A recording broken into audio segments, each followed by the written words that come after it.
This is Pathway to Recovery, an SA Lifeline Foundation podcast featuring hosts Tara McCausland, who is the SA Lifeline Executive Director, and Justin B., a sex addict living in long-term recovery.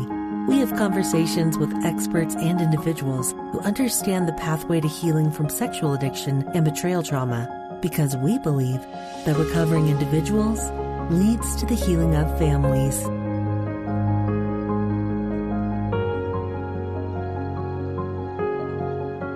Welcome to the Pathway to Recovery podcast. This is Tara McCausland, and for this Q&A episode, we will be sharing the second portion of the Q&A panel that we held during our 2023 SA Lifeline Conference, which was just a couple of weeks ago. This panel included speakers from our conference, members of the SA Lifeline team, as well as leadership from our SAL 12-step program. If you're interested in learning more about how to access the full conference, stay tuned. We will let you know in later episodes how to do that. Now on to our Q&A panel. Question: what are some effective methods you use, therapists, that you use with your clients to help them process difficult emotions? If you guys were able to watch Todd Olson's talk, he talked about the nervous system and kind of the ebbs and flows of our nervous system, and being able to identify, pay attention to going into the sympathetic fight or flight or the dorsal vagal shutdown freeze. That's been game-changing for me in my life and my marriage and many of my clients, and just being able to notice that something's off, that we have a shift, and then again, what tools, what regulation do I need to do to take care of that. Two tools that I always recommend that my clients need in their recovery is under mindfulness.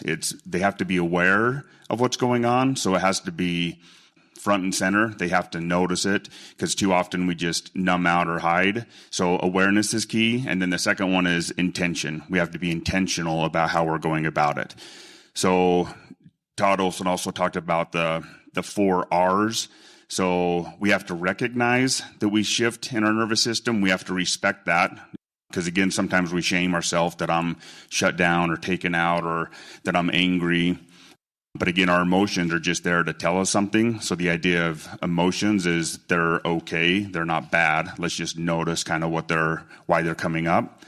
And then the third R is regulation. So if we don't do the first 2 R's, my argument is the way we regulate is going to be autopilot, numbed out, probably more addictive type behavior, relapsing for the addict. And then for the betrayed, it's usually more about control. I need to control things more to feel safe or to feel better.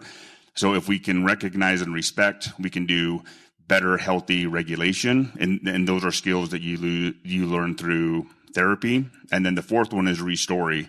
Hey, I can do things differently. I don't have to just continue in this loop of a 2-week cycle or a 2-month cycle or whatever it may be, but I can actually shift things and have lasting recovery, lasting sobriety. And so those are the ways that I would start, is just the awareness and intention, being mindful of that. And then, different modalities that you can pick up from your therapist. Amen. Josh kind of talked about everything that I would talk about.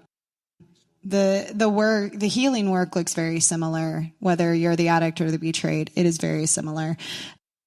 Often our unwanted behaviors, whatever they are, come from not knowing how to process, not knowing how to function in a healthy way. And so starting with that nervous system self-care is one of the strongest foundations that we do in the work. And it's interesting how it's such a building block to dealing with other things, dealing with relapses, dealing with control issues. It's so important to take care of your nervous system. It's the cutting edge of science right now. And this is what we all need to do, but that's not what we're taught in society. In society, it's just like, just stuff it. We're just going to stuff it. Everything's fine. We're not going to talk about it. Nobody look at each other. Nobody. But we know that as we take care of ourselves and as we speak and we share and we receive support, That's where healing happens. I'm a big believer that healing is possible for anyone in any situation. And so just start getting that nervous system going. And the points that Josh made are exactly what I would have said. So I agree with everything that's been said. I oftentimes, though, will sit with clients who will tell me that they're allergic to emotions. Anyone have that issue? And so the reality is that they've learned how to function really well, and they almost wear it as a badge of honor that doesn't interfere with how they do life. And so we'll talk about as a coach, with me as a coach versus a clinician, we talk about things that they can do to begin implementing and essentially removing some level of fear around their emotions. We often avoid them because we can't control them. So we start talking about that. Some tactical things that we do. I have some clients who I've had them install an app on their phone that tracks their emotions through the day. So it forces them to do a self-check-in to actually figure out what they're feeling. It also expands their emotional vocabulary. All of a sudden they're like, I saw this word and it made a lot of sense to me, and it wasn't just mad. It was more than mad. And we're so proud of them. So I would say that. And the thing we say oftentimes is that emotions are like the dashboard of your car. So those lights go off, those particular emotions are surfacing because they're trying to tell you that something else is not okay. And I'm just as guilty as the rest of you of ignoring those lights for a long time, right? And so if we can begin to understand that they actually have purpose, and it's a deeper level of purpose, I think it helps us get to a place of appreciating them and embracing them a little quicker. Question: how can you navigate being in recovery, addict side, while being a nurse or in the medical field where you are subject to seeing undressed patients, and show up for your wife as a man showing up in his recovery? One of the keys to healing is getting objectification out of your life. Seeing people as human beings rather than just bodies. My husband is a recovering addict, and he's a clinician. He works with people's bodies, and that's something that he had to navigate. And he said the biggest thing that helped him was to look at people in their eyes and remember that they are children of God. And that made a huge difference for him. Sorry, I'm getting emotional.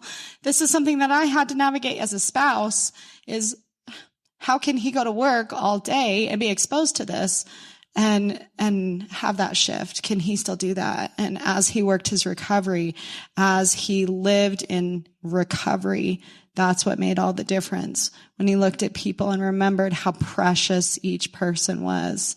And it takes time, and it is a shift.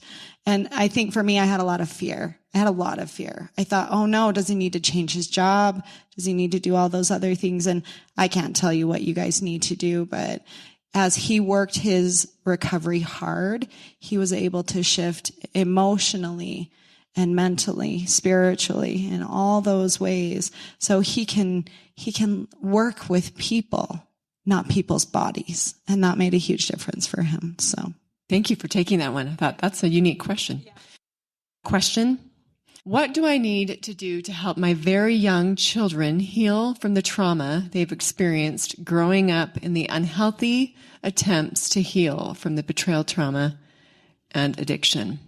For me, something I've been practicing, but I'm practicing with you, so I haven't arrived, with some very traumatized children over some hard things, is really just sitting with them in pain without judgment. They get to tell me exactly how they feel, why they feel it. And for me to just sit there with them, hold it, relate back, make sure that there's no shame in our conversation, and that there's a lot of love, has seemed to brought a lot of healing. Some other things I would add to that is you have to tell them a story, because if you don't, they'll make up a story. And kids are narcissists. They're going to make it about them. And so I encourage you to give them a story. I did this myself in my own parents' divorce. I was convinced up until I was probably about 13 years old that they divorced because I was too expensive. I have no idea where that story came from other than I just made it up. It had nothing to do with me being expensive as a kid, but I kept saying that all the time. Well, it's expensive to have kids. And so they couldn't, I don't know. That was my story. But the truth is that kids will make up the story, and typically it's about them. And it's just, that's natural development for them. They should be focused on themselves. But the other thing I did in one particular season, that I'll just add this as another tangible thing, I had kids ranging from early middle school down. And as we were navigating some really tough seasons, I offered my kids to contact a safe adult for them. And so I said, if you have anybody that's another safe adult in your life that you want them to know what's going on, I will reach out to them and tell them the story, and then let them know that they are allowed to talk to you about anything. And so what I was trying to do was expand their safe community versus them feeling like, well, I can't talk about it with my peers, and I don't know what adult I can do, because oftentimes kids will go into the place of trying to protect, right, the family. There's certain personality types that way. And so one daughter chose a small group leader, another daughter chose her English teacher, another child chose their tutor. And I informed all those people that we had a lot of upheaval going on in our story, in an effort for them to be able to openly talk about it. Okay, we'll take this last question. And then again, if your questions were not answered, we have a podcast, we have blogs, or a blog post that we can address these in. So we will get these answered. So we will let you know after the fact how we're going to respond to unanswered questions. But question: who do you allow into your recovery, and how do you determine if you as well as they are ready to permit in? Does that question make sense? To be like welcomed into your recovery journey. I'm going to answer this because it's fresh for me. There are two kinds of people I've had in my recovery: those who are directly impacted from it, who need to work on the healing and need to have the story told so that they can work with me on it. And there are people who in my groups need to hear my story and be a part of it so that they can get healing from my story. I've also run into people in that second category who are outside the groups, some friends from high school who I reconnected with and said, my marriage is falling apart, I'm having a terrible time, and here's why. And I go, okay, I know exactly where you need to be right now, right? And that, they come into SAL and they're so happy we talked about it. But the reality is that a lot of the time my higher power guides who's allowed in and who's not. And I have to be keenly aware of that. I work my step 10 and 11 to inform my step 12. So that's... I'll add too, if that's okay. I like to think of this question kind of like a gate, because some people really, we can overshare easily or for what their capacity is, So I like to share a little. And if that was handled well, open the gate a little more, share a little more. And if it wasn't, close the gate a little more. And that doesn't mean that they're out of my life or anything like that. It just means maybe they aren't at a place where they can hold that for me right then. And that's okay, because there are other people who can, and finding them is really critical. So if I were to go back in my very early recovery, I would say this to myself: find your people, Jenny. It is worth it. It is worth it. And they are out there. It's hard to find them. We've been talking about community. It's like, well, how? Well, they are there. I promise they're there, but finding them can be a battle, and that's okay, because you're worth the space and time and effort and resources to find them. That's a really challenging question. I believe that all face. Who should I bring into my circle, and when should I bring them in my circle? And the most immediate and important people in my circle is my wife and my children. And 18 years ago, there was history with my story. And then there were going to be serious consequences when I decided to get honest. There would be consequences in my religious practice. There could potentially be consequences in my job. There were going to be consequences in my marriage. There were going to be consequences that continued in a number of different ways if I wanted to work recovery. People would know that I wasn't at home on Tuesday night because I was in Murray on Tuesday night. So am I going to lie to certain people that I'm in Murray on Tuesday night doing knitting or a chess club? No. So there are certain people that have to know, and so that they don't tell themselves stories about where is Stephen and what's he doing. But that circle, I have to be willing to put myself out there a bit, because knowing that that each person that I tell will have to process this, starting with my wife. How difficult was it for her to process the story? How difficult was it for my ecclesiastical leaders to process the story? How difficult was it for my children to process the story? How difficult was it for, the list goes on. But I must say that when it's going to be obvious that you're someplace unusual, anything that is less than the truth will just hurt other people.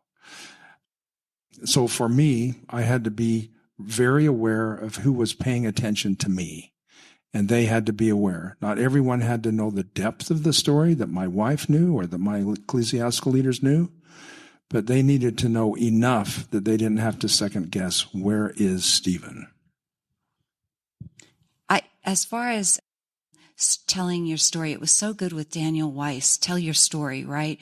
But as the betrayed, I have to be careful, because my story hinges on my addicted spouse's story. So whenever I'm telling a story now, I make sure that I am asking Andrew, is it okay if I share? Because I'm a New Yorker, born and raised New Yorker. My story is on my sleeve. You know everything about me in 5 minutes after meeting me.